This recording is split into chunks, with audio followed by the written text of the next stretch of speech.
주식 투자 심플하게 충분하게 스텝스. 안녕하십니까, 스텝 산사입니다. 오늘은 저희 회사에서 중국하고 신흥국을 담당하고 있는 정재영 연구원을 모시고 나왔습니다. 요즘에 인도에 대해서 되게 관심이 많은데 이 인도하고 중국을 좀 비교한 자료를 가장 최근에 냈습니다. 그래서 이거에 대한 이야기를 좀 들어보려고 제가 특별히 모셨습니다. 정 연구원 안녕하세요. 네, 안녕하십니까. 이번에 이제 중국하고 인도를 비교하는 자료를 냈는데 이 자료를 내게 된 배경이나 어떤 의미가 있는지 좀 얘기를 좀 해주시죠. 네. 네, 일단은 이 영상을 시청하고 계신 많은 분들도 이 내용에 대해서 조금 많이 더 궁금해 하실 것 같습니다. 특히나 제가 다른 분들과 많은 대화를 나누면서 게다가 중국 경기가 리오프닝 효과를 잘 못 보는 것 같다라는 평가가 많아지면서 인도가 중국을 대체할 것이다라는 기대와 그리고 이게 현실 가능성이 있는지에 대해서 좀 논의가 많아지고 있는 것 같습니다. 그래서 그 부분을 기대와 현실을 정말 저희가 명확하게 보고 인도가 중국을 대체할 수 있는 국가인지 확실하게 좀 알아보자라는 관점에서 이 자료를 썼고요. 제가 내린 결론은 아직까지는 좀 시간을 두고 보는 게 맞겠다라는 생각입니다. 물론 가능성을 제로로 볼 수는 없겠지만 인도가 중국을 대체한다라는 관점에서는 시간이 좀 걸릴 것 같고요. 대체보다는 보완의 관점으로는 좀 접근할 필요가 있다라고 생각을 하고 있습니다. 대체가 아닌 보완이다라는 얘기가 저도 참 이게 가슴에 와닿았었는데 우리가 어떤 지역에 대한 생각을 할 때 항상 이제 모 아니면 도를 생각을 하거든요. 옛날에도 미국이 죽으면 뭐 중국이 올라오고 뭐 이런 식으로. 근데 영국이라는 나라가 그 해가 지지 않는 제국으로 되게 엄청나게 오래 끌다가 그 다음에 미국이 그 자리를 이었는데도 불구하고 영국은 아직도 선진국의 일환이고 되게 큰 규모를 차지하잖아요. 그러니까 그런 관점에서 사실은 지켜봐야 되기 때문에 중국하고 인도가 있고 인도가 너무너무 잘 나간다고 생각을 하더라도 인도가 대체를 하는 데는 엄청나게 오랜 시간이 걸릴 거라서 최근에 중국에 관련된 이슈가 여러 가지가 있지만 대체제가 아니라 보완제라고 지금 주장을 하고 있는 거고 그게 이제 어떤 식으로 비교가 되는지를 얘기를 할 것입니다. 그래서 결국은 이제 어떻게 비교를 해야 되는지가 되게 중요한데 이 비교 사항 중에서 인프라하고 경영환경을 먼저 비교했다라고 하는데 하나씩 먼저 얘기를 좀 해주시죠. 네, 일단 무엇보다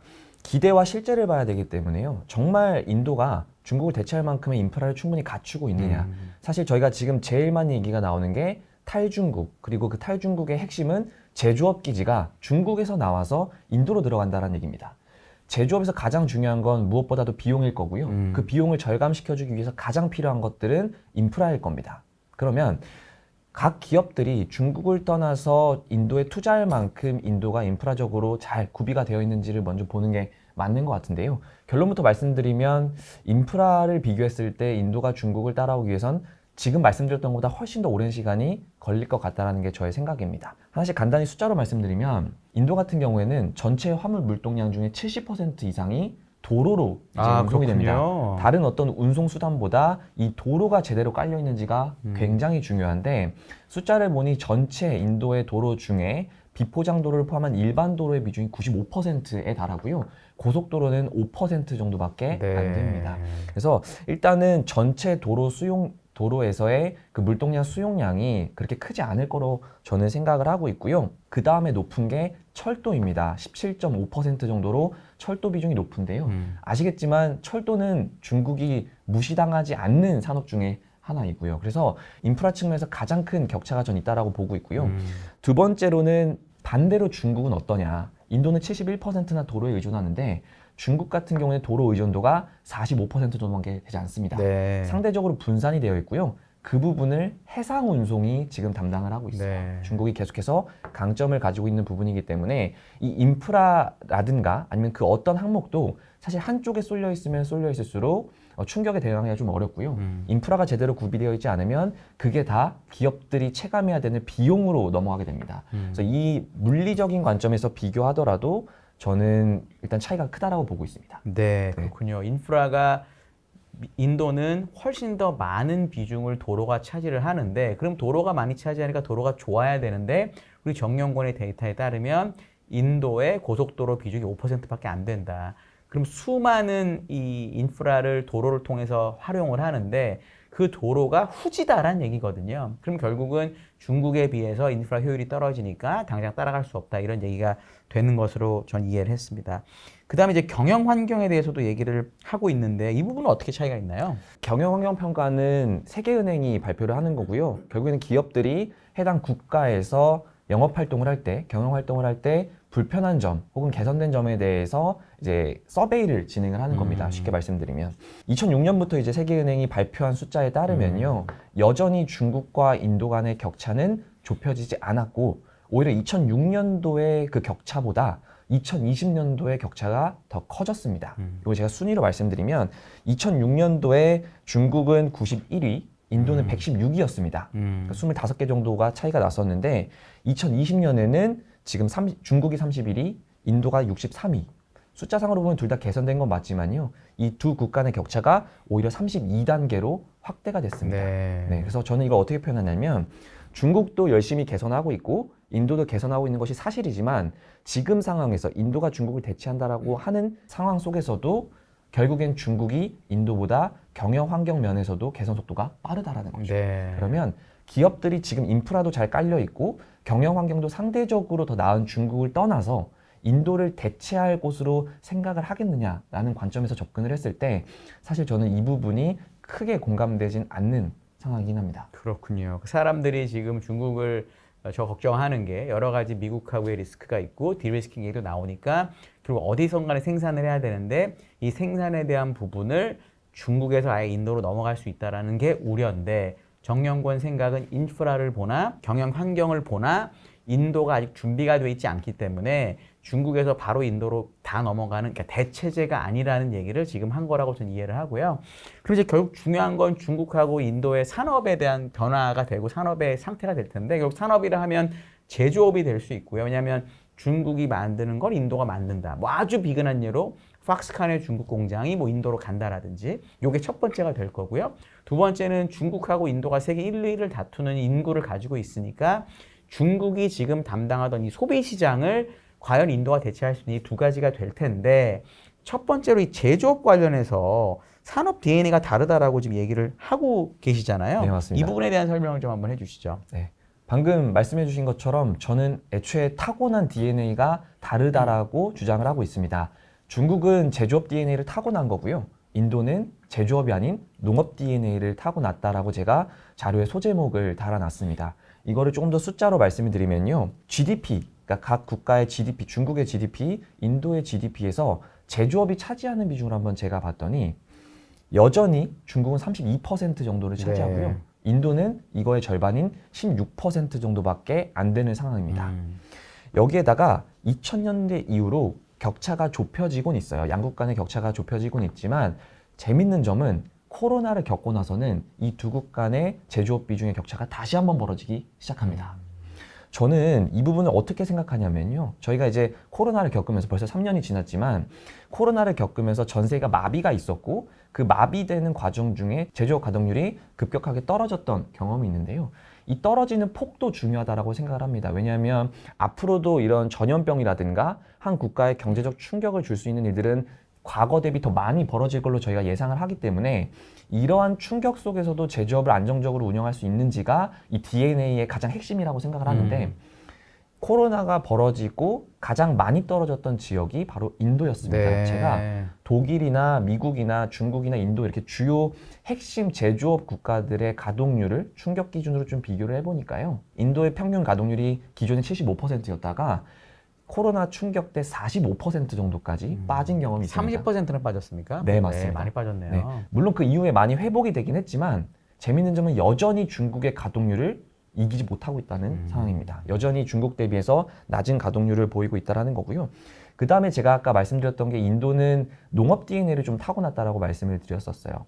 유엔이 올해 4월 달에 드디어 인도가 중국의 인도를 추월했다라고 합니다. 그래서 전체 인구 중에 인도의 비중이 17% 정도 돼요. 어마어마하게 많은데 이 숫자보다 더 어마어마한 숫자가 있습니다. 농업 인구 기준으로 보면 인도가 전 세계 농업 인구의 24%를 차지합니다. 네. 그러니까 전체 인구를 17% 차지하는데 농업 인구가 24%를 차지하고 있다는 건 실제 국가 내에서의 농업 인구 비중이 어마어마하게 그렇네요. 높다라는 그렇네요. 뜻이겠죠. 그래서 이런 관점에서 보더라도 제조업이나 농업에서의 그 접근하는 태도, 각 산업에 속해 있는 사람들이 느끼는 현재의 경기는 중국과 인도 간의 격차가 굉장히 크다라는 거죠. 그래서 이 부분을 제가 마지막으로 강조드리고 싶은 건요. 2014년에 취임한 모디 총리, 지금 네. 9년 차입니다. 집권 네. 9년 차인데 2014년에 취임하면서 메이크 인 인디아라는 제조업 강국으로 도약하겠다라는 정책을 발표합니다. 그때 발표했던 목표 중에 하나가 2025년까지 인도의 전체 GDP에서 25%를 제조업 비중으로 만들겠다라는 게 목표였습니다. 근데 여전히 달성하지 못했었고요. 제가 추산한 결과로 따지면 올해부터 당장 2025년까지 2023년 남은 시간부터 2025년까지 매년 거의 4%포인트 가까이 제조업 비중을 올려나가야 됩니다. 근데 제가 1960년부터 인도의 그 GDP 대비 제조업 비중을 보니까요. 단 한 번도 없었던 제조업 상승 비중이었습니다. 네. 그러면 60년부터 지금까지 한 번도 없었던 일들이 향후 5년, 뭐 짧으면 뭐 몇 년 안에 발생할 수 있을 것이다라고 주장하는 건 저는 잘 공감을 하지 못하는 편이고요. 그럼에도 불구하고 모디 총리니까 될 수 있지 않겠느냐라고 말씀해 주신 분들 계시더라고요. 근데 제가 잠깐 방금 언급드렸다시피 모디 총리도 이미 집권한 지 9년 차입니다. 네. 방금 새로 나온 샛별이 아니라 이미 인도를 10년 동안 10년 가까이 이끌었던 분, 그 사람의 그 정치적 배경이라든가 아니면 경제 정책을 통해서 읽어낸 게 지금 올해부터 2025년까지 매년 4% 제조업 비중 올려가야 되는 거기 때문에 사실상 저는 지도자 차원에서도 쉽진 않을 거다라고 생각하고 있습니다. 네. 그렇군요. 제조업을 인도가 많이 뺏어갈 수 있을 거라는 걱정이 있고, 그리고 모디 총리도 이미 10년 전부터 우리가 제조업 비중을 늘리겠다고 얘기를 하고 있는데, 실제 인도는 제조업의 비중이 그렇게 많이 올라가지 않고 있고, 특히 상대적으로 중국에 비해서. 그리고 농업 비중이 워낙 높은데, 특히 농업 인구 비중으로 보면 더 높다라는 겁니다. 그리고 모디 총리가 여러 가지 열심히 노력하고 있지만 아직 그게 달성이 안 됐고, 이걸 목표한 2025년까지 달성하려면 과거에 없었던 수준으로 빠르게 제조업이 늘어나야 되는데 60년 동안 못한 거를 앞으로 2년 동안 할 거라는 기대는 과하다라는 게 결국은 요약이 되겠습니다. 그러니까 제조업이 좋아지는 건 당연하겠으나 중국을 역시 아까 맨 처음에 얘기한 것처럼 대체할 수는 없다라는 게 저희의 생각인 것이고요.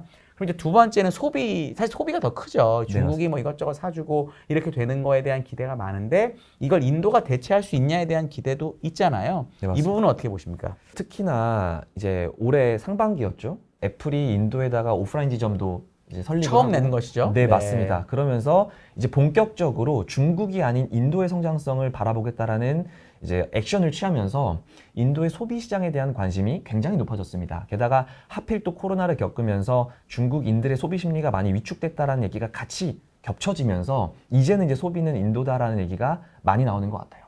실질적으로 그 인도 같은 경우는 내수 중심으로 소비 중심으로 운영되는 국가인 건 맞습니다. 전체 GDP 중에 가계 소비 비중이 60%를 차지하는 되게 내수가 강한 국가이긴 한데요.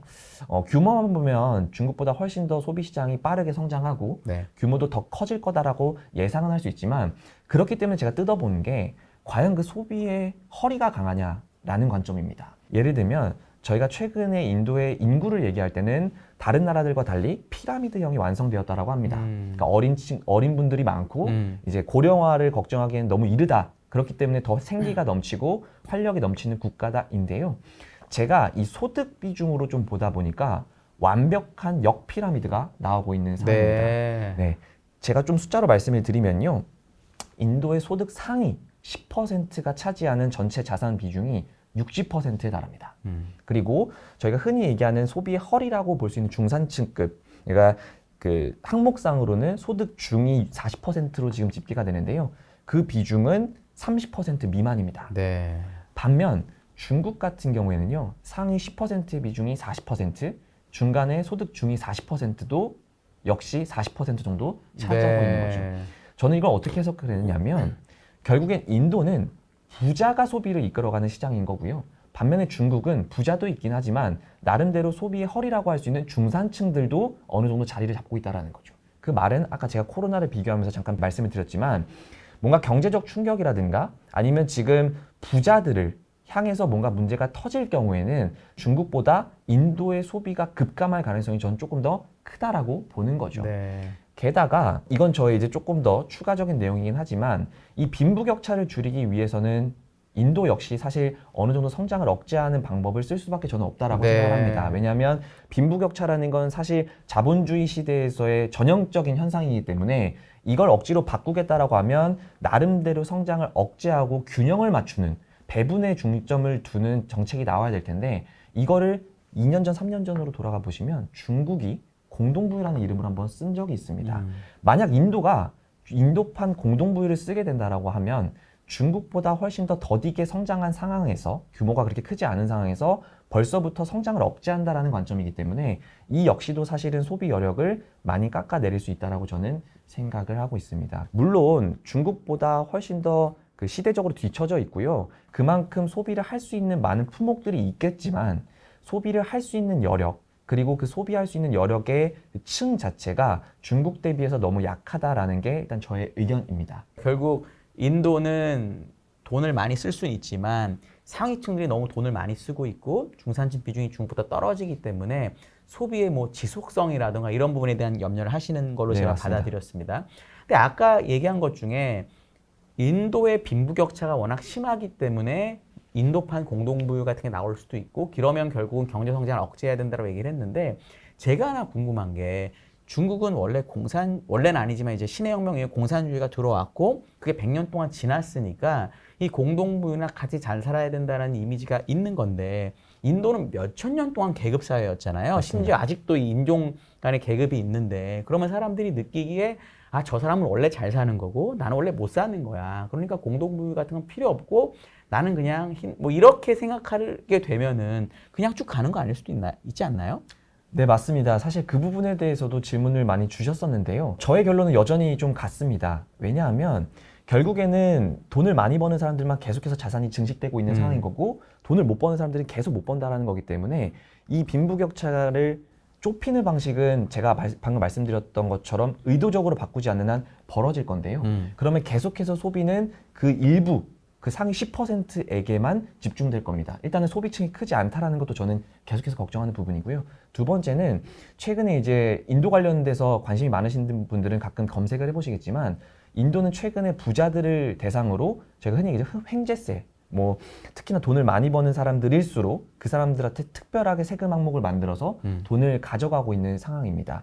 이렇게 된다라고 하면 저의 추론상 물론 그분들은 그 정도의 세금을 떼어 가더라도 쓸 수 있는 여력은 있겠지만 내가 속해 있는 나라에서 내가 버는 거 대비해서 계속해서 많은 세금을 가져가게 된다면 자연스럽게 지금보다 소비 여력을 줄이거나 혹은 투자를 줄이거나 뭔가 지출을 줄이는 방식 그리고 내가 이 벌어들인 돈을 어떻게든 보전해야겠다라는 이 심리가 조금 더 강해질 수 있다고 보고 있어요. 그러면 이럴 때일수록 사실 중산층이 제가 두꺼워야 된다고 말씀드린 게 상위 계급의 부유층의 타격이 있으면 있을수록 한쪽의 쏠림이 너무 지금 강하기 때문에 나머지가 받쳐주는 역할이 필요한데 방금 말씀해 주신 것처럼 나는 원래 돈이 없는 사람이야 라는 이런 인식을 가지고 있는 인도인들이 이걸 내가 대응하기 위해서 소비를 늘리겠다 라고 넘어갈 가능성은 저는 일단은 적다라고 보고 있습니다. 네. 그러니까 결국은 어떤 방식이든 간에 빈부격차가 너무 심해지는 건 막아야 되는 거기 때문에 사람들이 난 괜찮다라고 하더라도 정책적인 뭔가가 나올 거라는 얘기고요. 사실 인도 부자들은 정말 부자라는 게 신문에 많이 나오잖아요. 그러니까 그 격차가 우리가 상상할 수 없을 정도로 클 수도 있기 때문에 이런 정도의 생각을 갖는 것도 맞다라고 저도 어느 정도 동의를 합니다.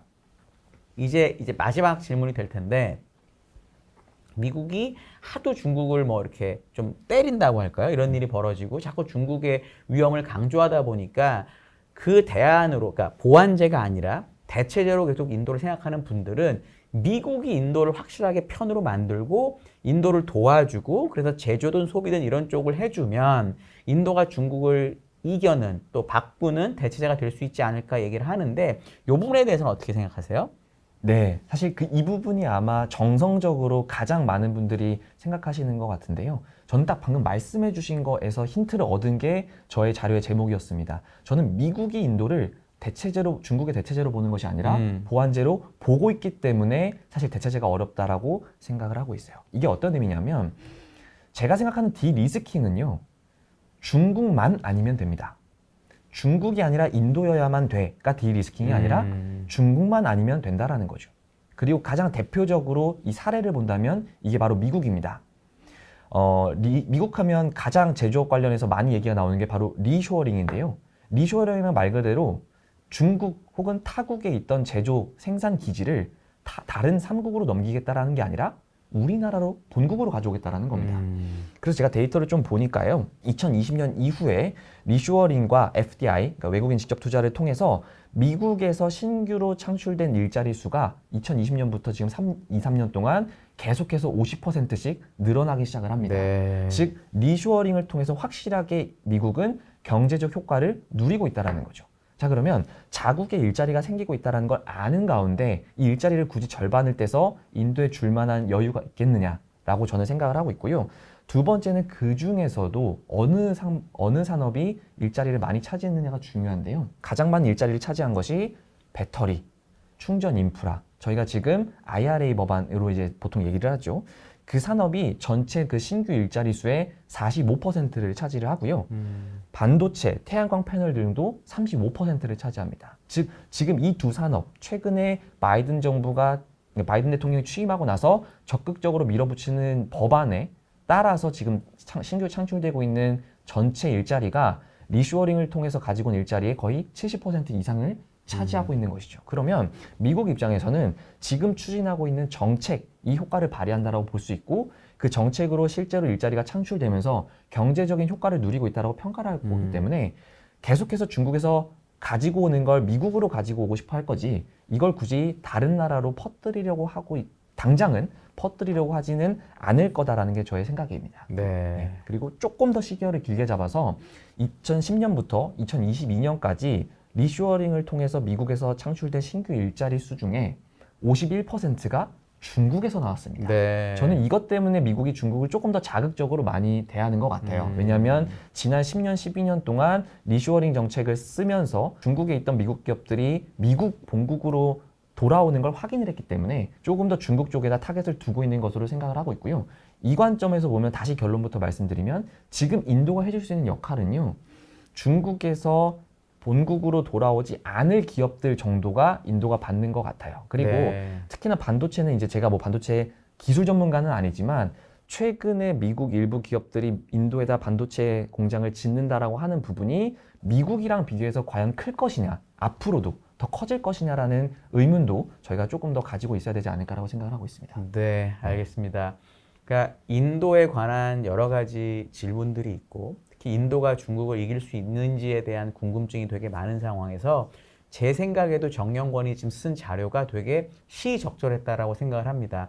물론 결론이 인도가 이길지 중국이 이길지는 사실 아무도 몰라요. 그건 아무도 모르지만 어쨌든 저희가 생각하는 것은 인도는 중국의 대체제는 아니고 특히나 근시일 내에 보완제 정도가 될 수 있는 거고 제조업 산업으로 보나 소비로 보나 경영 환경으로 보나 인프라로 보나 따라잡으려면 시간이 많이 걸린다라고 저희는 생각을 합니다. 그리고 마지막으로 미국이 도와주는 어떤 일이 있다고 하더라도 당장 미국이 중국에서 뭔가를 빼서 인도에 넣어주겠다는 게 아니라 중국에서 빼서 어딘가로 돌릴 거고 또는 미국으로 가겠다라고 하는 거기 때문에 미국의 도움이 있다고 해서 바로 인도가 중국의 대체제는 안 될 거다라는 게 저희의 결론입니다.